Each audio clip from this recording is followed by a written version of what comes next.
Hello, everyone, and welcome to another episode of BizzTalk Africa. I'm your host, Jason Schuster from BizzTech, and I am here today with Iffy, who is representing Nourishing Africa. She's the co-CEO, and we are talking about a really cool topic today, which is attracting youth into agriculture and food space. So this is actually a really interesting topic for me. We've had a few other people on the show over the past year that have talked about agriculture, and we've heard that really the next generation is very key to the future of agriculture in Africa. So I'm really excited to hear what Iffy has to say and have a cool conversation. Iffy, welcome to the show. How are you today? Thank you for having me. I'm doing well. Doing great. How are you?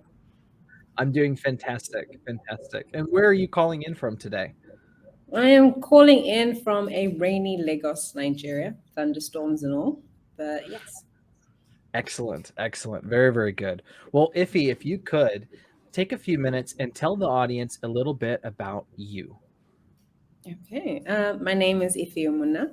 I am the co-CEO of Nourishing Africa. My background is quite diverse and very outside of the norm. I have a background in gender, sociology, and international relations, specializing in financial inclusion of women into formal markets. That is my background.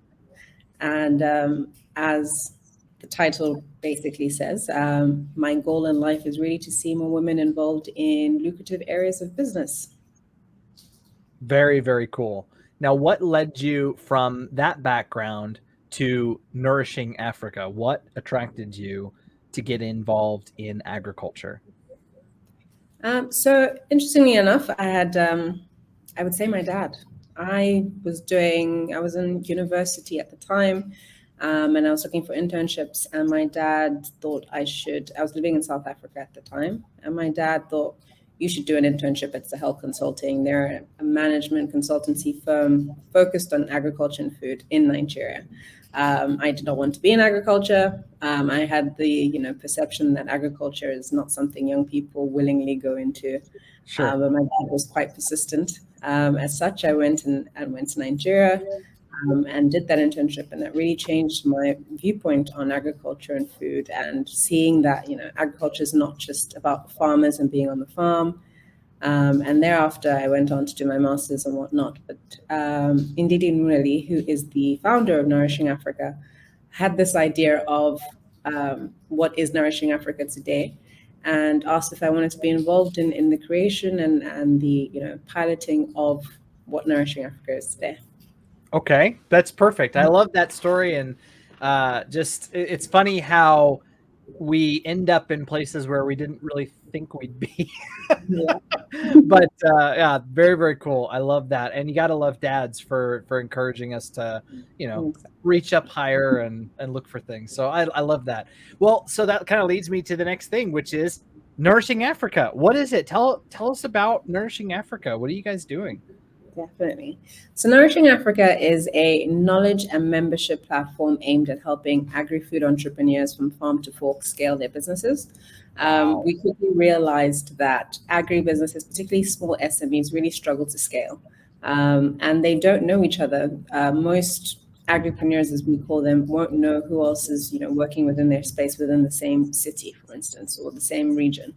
And that's quite peculiar to the sector. In most sectors, your colleagues, your counterparts. Right. So we wanted to create a network that essentially helps these agripreneurs come together to scale, partner with one another, have a community that they can really, get peer-to-peer learning and share their experiences and their challenges, and hopefully get advice and solutions to these challenges.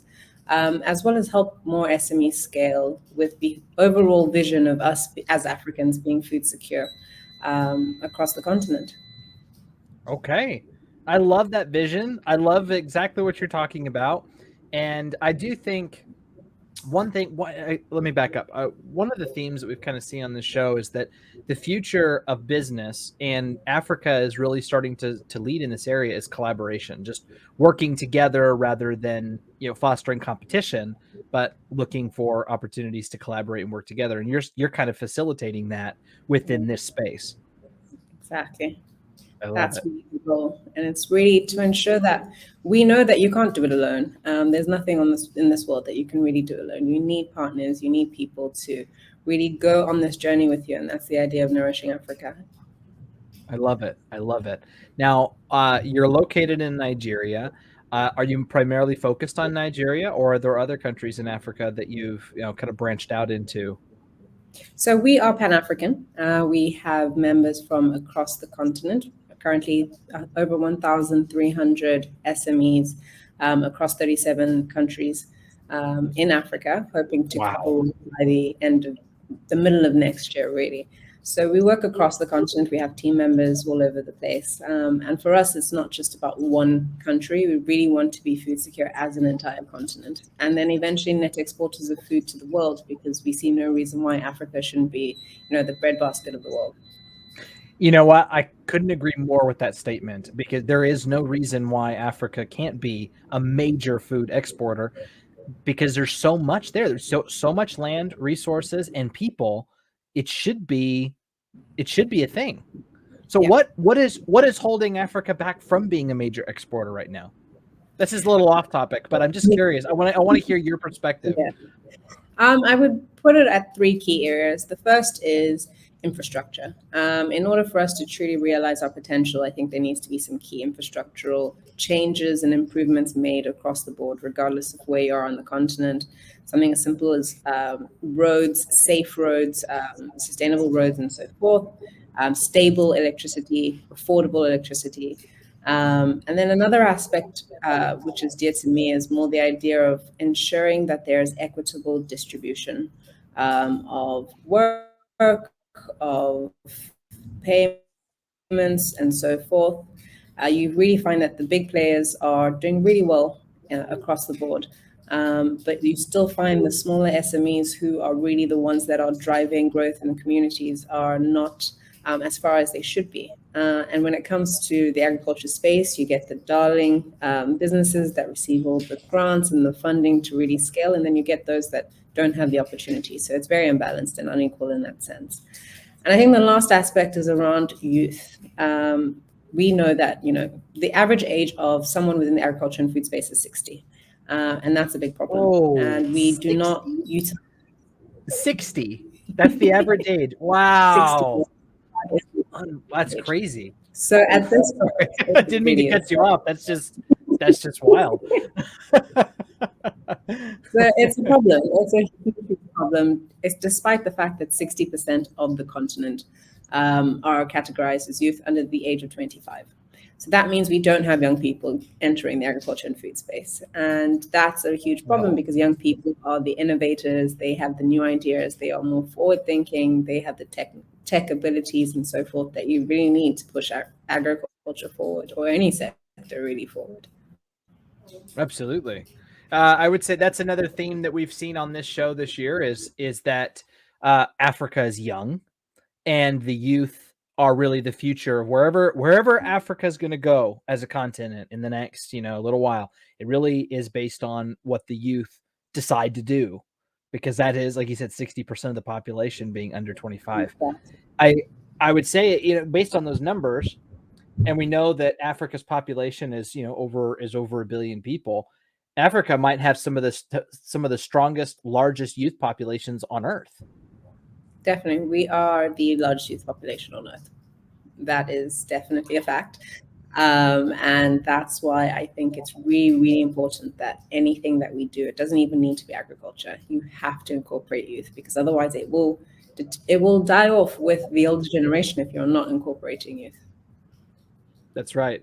And we will all die if we don't have food. So this is this is a very important topic.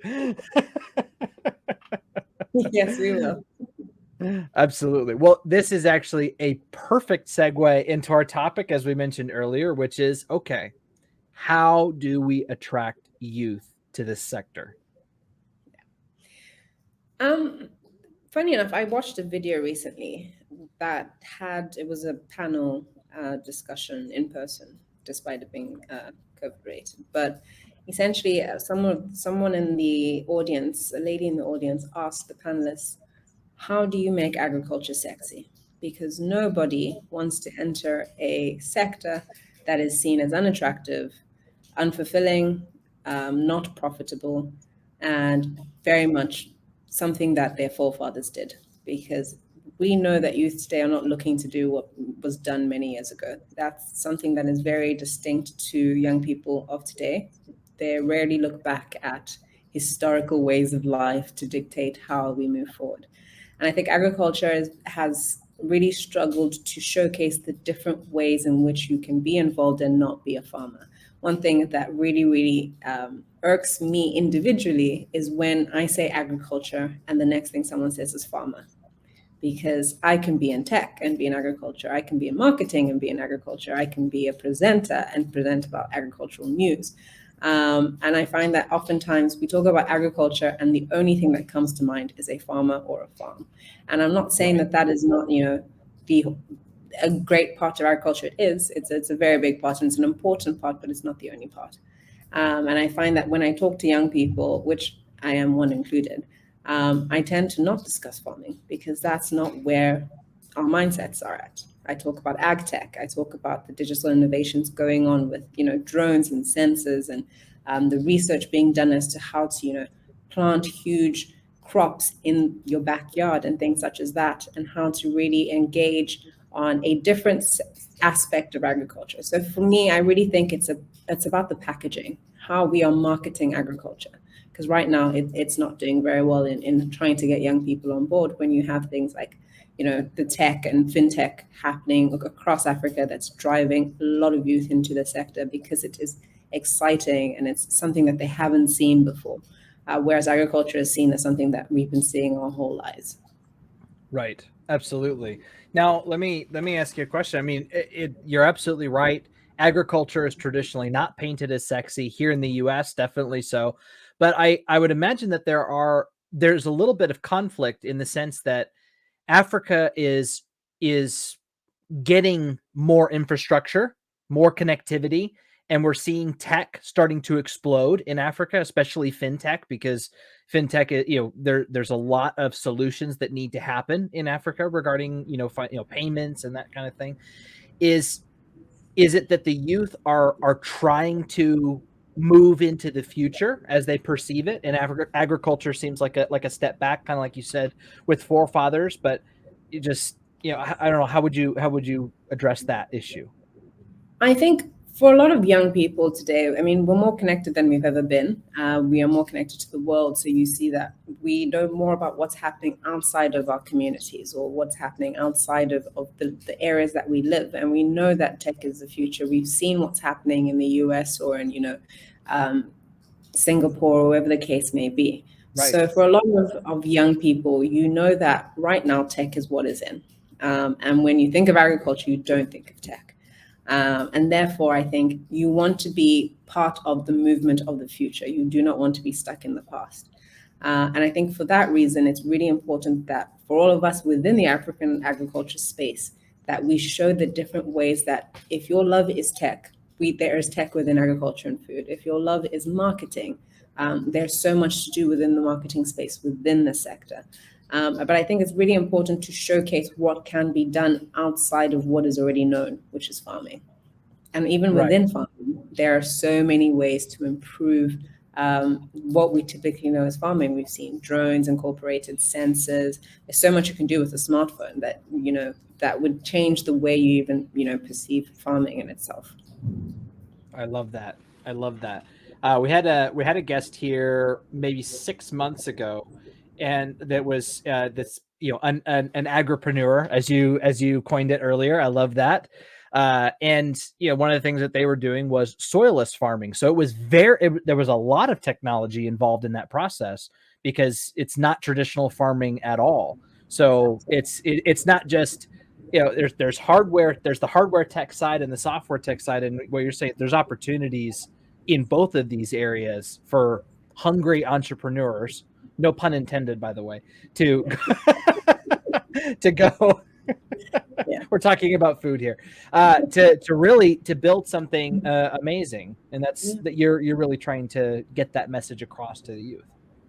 There are so many different and innovative things going on. I know we have a member in Ghana who essentially have created an app that is the Uber for vets. And these veterinary services go to last mile communities in very rural areas, and it can be done via, it doesn't even have to be a smartphone. It's just a normal USSD code that you can, type in your local language that will send a vet to your rural community, provide subsidized medication, ensure that you are well aware as to, if your cattle is pregnant, what stages you need to be at. There's iCow in Kenya who are also, basically providing information in local languages via text message to your phone on how to ensure that your cow is safe during the pregnancy, what you should be looking out for in terms of diseases or issues within the pregnancy, how to ensure that it comes to a timely birth. And all of this using technology as well. And these are the kinds of innovative solutions that we need that, solve a problem, but also get young people excited and want to know more about the space. I love that. I love that. Now, yeah, I'm going to go maybe off the beaten path a little bit here, but it's really just based on your background. With your background really being having gender studies being a big part of your background, and really focusing on equity and trying to raise up women, raise women up in business. Are you seeing that happening in ag tech right now, or just in agriculture? Or does it still need some work in that regard?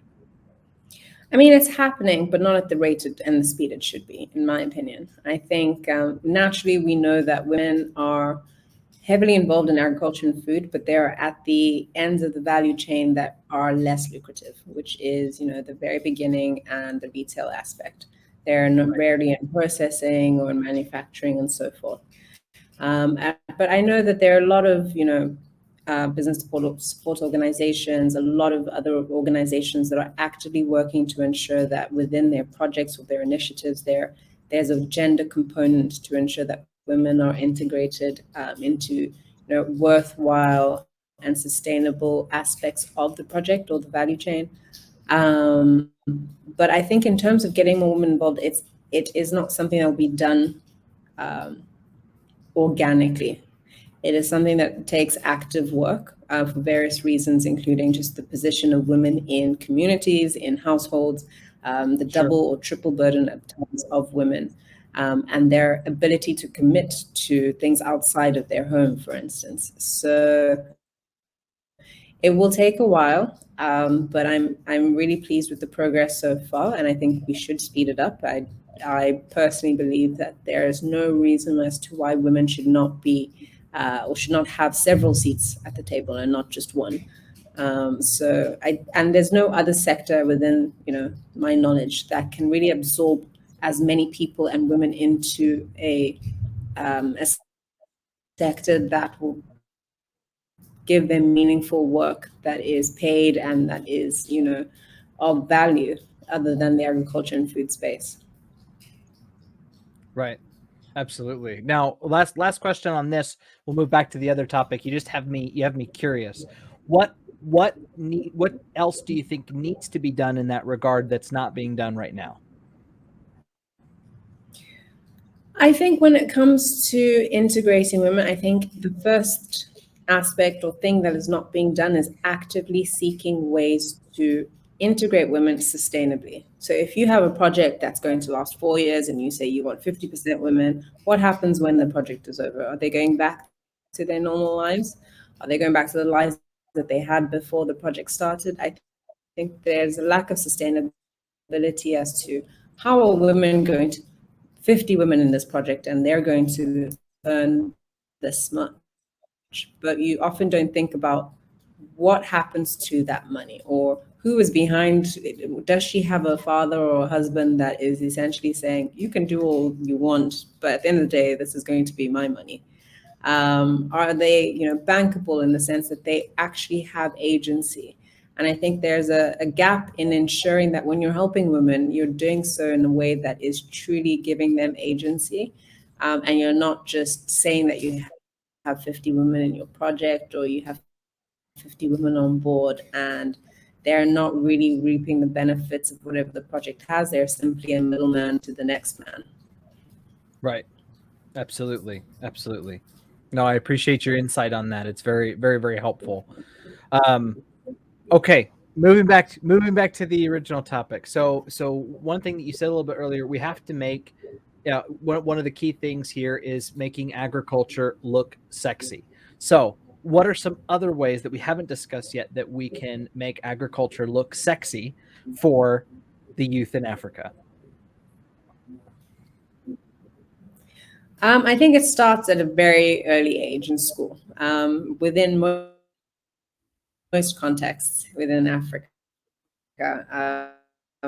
Nigeria, South Africa, the case is that you don't pick agriculture choice when you're applying to university. It's a rare thing. Agriculture is usually maybe even your third choice, and they have said you can either study agriculture or you don't study at all. And I think that's fundamentally part of the issue, because the current curriculum in most states and most countries are very archaic. They do not teach, what is currently happening, the new innovations, the new technologies, the new ways of engaging in the space. They don't provide, an array of different ways you can engage. So I think we really need to change the curriculum across the board, both at a high school level, if you're taught agriculture in high school, and at a university level. And for us at Sahel, the Sahel group, which incorporates Nourishing Africa, we've always said that, and therefore you should be able to understand the business of agriculture, so agribusiness, and how that can be built into something of a corporation or an organization, not just the science of farming. So I think that's one key thing or key distinction that needs to be made. Oftentimes you can study agriculture, probably in the global north, as a business where you understand the finances behind agriculture, the ways in which you can have market linkages and so forth. But currently that is not something that is taught as an agricultural course, because it's taught as a science.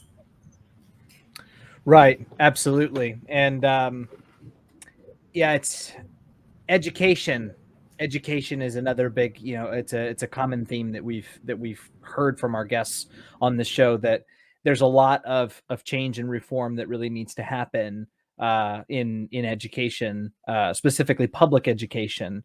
And it's not specific to one or two countries in Africa. It seems like it's a pretty common theme across many countries in Africa. That's kind of been your experience as well? Definitely. Okay, excellent. Definitely. So, I think. Go ahead. Sorry, I think we have a slight delay. So if I cut you off, I'm sorry. The spectrum, but.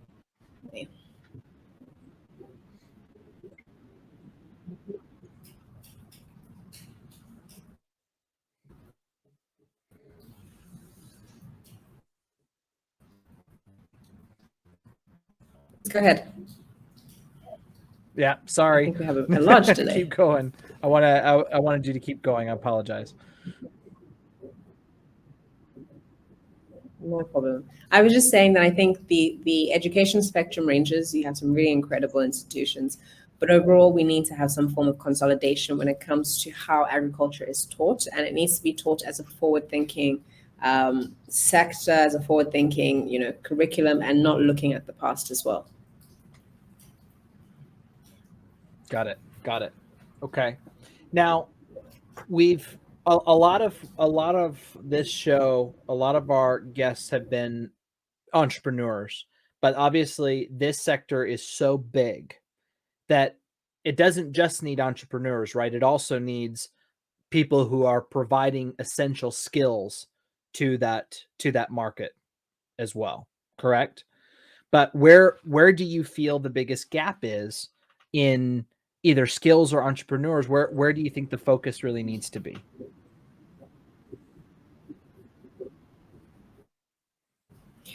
I think the focus needs to be in skilling the unskilled. And I think there needs to be a transfer of knowledge. across the board. And for the most part, there are parts that are, but there are many ways in which skills can be passed on from those who have the experts and the knowledge to those who don't. And I think that I'm a firm believer of you can learn to do be able to do. And if you put your mind to it, I believe that agriculture is one of those spaces where you can learn to do it. You're not, dealing with, it's not like one of the other sectors where you might have to have studied, 10 years. It's not medicine in the sense of you need to be, cutting up human beings. But there are parts of the agriculture and food space where there are some technical parts, and that is important to have those experts who have studied, the technical aspects. But by and large, I believe that it's important to have more young people engaged, whether skilled or unskilled, because you can train and equip young people much easier than you can their elder counterparts. And I think it's just the willingness to engage and the willingness to learn that's the most important. Absolutely. Absolutely. Thank you so much for sharing that. I have one more question. I don't want to spend too much time on it because I want to leave you at least a few minutes to kind of give some closing remarks, because I think you have more on your mind than just what I'm asking you. And I also think we're going to have to do another show because I don't think we've even scratched the surface on this topic. But I would say, from my experience and my observation, a giant catalyst for youth flowing into a space and for innovation is capital, in the sense of strong wages, opportunities to to earn, to grow, to create wealth, whatever it might be. And a lot of that capital, of course, is driven by investors, which is where they put their money tends to be where there's strong wages, etc. Does there need Is that happening in agriculture in Africa, or is that a big area where things need to change? Is that, if that makes sense of what I'm asking? I just would love your quick thoughts on that, and then I want to leave the rest of the time for you to share some of your closing thoughts. No problem. Agriculture is seen as a risky business for investors. That hasn't changed for many years. But I think they're more willing to see how better they can engage in the agriculture and food space, because I think we have not come to the realization that you need food. We need food. It's really important to have food. It's really expensive to be importing most of the food that your nation consumes. And therefore, it's important to invest in local production of food, particularly when you have the resources, not necessarily infrastructure, but you're naturally endowed for agricultural excellence. So I think based on that, we've seen that investors are trying to see how they can engage with SMEs and so forth. But we've also seen that it is much harder to get an investment in agriculture and food, because firstly, the ticket size is so large that most SMEs are they don't reach the quota necessarily needed to seek that kind of investment. But we've seen a lot of grants and other forms of investment being pumped into agriculture and food in the sector. But what I would love to see more is a fair distribution of that funding. And you often see that it might be the same organizations, the same businesses, the same regions. And I'd love to see a more fair distribution of financing and funding. And I think we'd see more, the hubs being Kenya, Nigeria, South Africa, Egypt, and so forth. Right. Absolutely. All of that makes perfect sense. Thank you so much for sharing about that. We're basically out of time, which this happens every time when we have a cool guest. I apologize. 30 minutes just flies by. But if you could take maybe another minute and a half, could you just give us some closing thoughts on this topic that you'd like to leave the audience with before we go? And we'll definitely definitely try to have you back on the show again so we can maybe dive a little bit deeper, or maybe some other things, some other areas that your organization focuses on, and just kind of hear your expertise, because I've had fun today. I'd like to do it again. This has been really great. I think in parting, I would love to say that, if you are young, I was once, someone who thought, why on earth would I enter agriculture? I had a very, very negative view towards the sector, and I am firmly based in it. I think it's important to do your research, and doing your research is not necessarily going to, be basic, what is agriculture, but it's really trying to see what is something you like in agriculture. There's a space for everybody. It's just a case of having an open mind, and seeing what works for you. I'm not saying the whole world should go into agriculture. I'm simply saying give it a shot, give it a try, see if it's something that you like. And visit nourishingafrica.com. We have a range of resources and tools and information and data that could help you in this research as well, and get to know what other SMEs are doing across the continent, and simply just, we all need food. We all love food. It's important to know how it's done, where it's done, and how you can be involved, because it's great to know what you're eating, why you're eating it, and if it's good for you and if it's not good for you. Absolutely. Absolutely. We all need food. Some of us love food a little bit more than others. But maybe that's a different show. Anyways, Iffy, thank you so much for being here. This was a wonderful show. I really had a great time, and I really look forward to our next one. You guys are doing really amazing stuff. And to our audience, please go check out their website, connect with Iffy, connect with the organization, get involved. And this is important. We all need food. So thank you again, Iffy. Thank you for being here. We definitely do. Thank you.